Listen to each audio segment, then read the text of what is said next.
Hey everybody, just a quick one today. In this video, I'm going to be showing you how to swap out a direct mount chainring onto a 1x specific crankset. So I'm going to demonstrate this process on the Kona Hanzo here. We have the Shimano SLX cranks here, but this process is the same for any direct mount chainring system. So the first thing you want to do is actually put the derailleur in the smallest cog so that the chain has the least amount of tension on it. If your rear derailleur has a clutch, you can disengage that, just to make it a little bit easier to get the chain off. All we're going to do is take the chain off the front chainring and just kind of set it on the bottom bracket like so. Now we do have to remove the cranks, but it's actually a very simple process. You don't need any crank pullers or anything like that if you have a typical sort of Holotech style crank set like this. So there's typically 2 crank arm pinch bolts on the non-drive side. You just want to loosen those up. Now if you haven't removed it, there's also usually this little safety tab here. You just want to pry that up with the flat blade screwdriver like so. Now you do want to take this preload cap off, and that requires one of these tools. It's a little preload cap remover. I'll put a link down in the description to where you can get one of these. You're just going to use this to remove the preload cap, and it's just this little plastic cap that helps preload the cranks onto the spindle. So now you can actually wiggle the non-drive side crank off,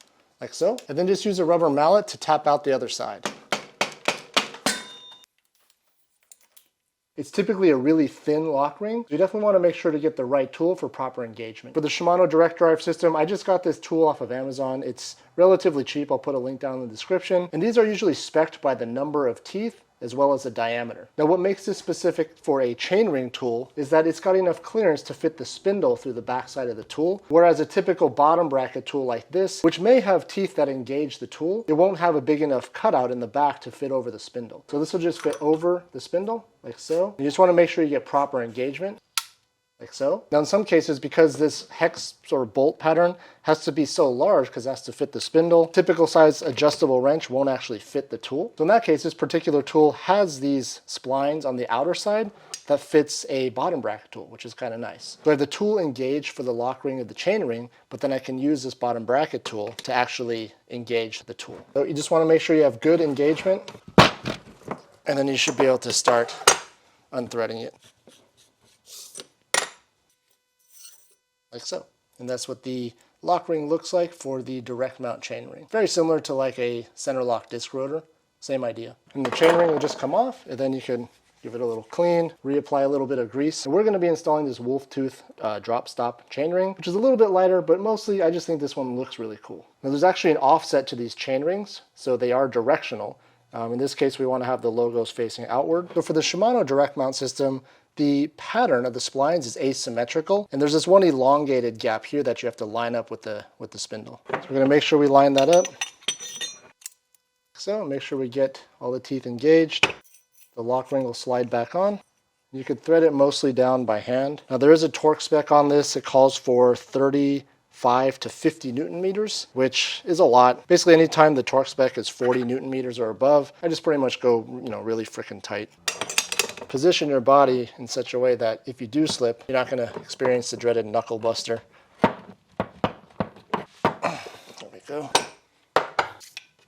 So that's what it looks like. The new chainring is installed. Super clean. There's no spider. It's all done on this inner lock ring here. And like I said, the process is the same for all of the other standards. So just make sure you get the right chainring for your type of crank and also the right tool to engage with that particular lock ring. So anytime I have the cranks off, take it as an opportunity to at least wipe down some of the grit and grime. Make sure the bearings are still spinning smoothly. There's no crunchiness in there. And then also give the spindle a light greasing.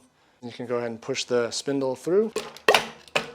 A reassembly of the non-drive side is basically the reverse of how you removed it. You're going to slide the crank arm back on, making sure that it's parallel to the drive side, and then use the little preload cap. There's no torque spec on this bolt. All we're trying to do is eliminate lateral play in the cranks, and you can also visually check to see if there's any gap between the bottom bracket bearing and the crank arm. At this point, you can push this little tab back down, and you get a better view here.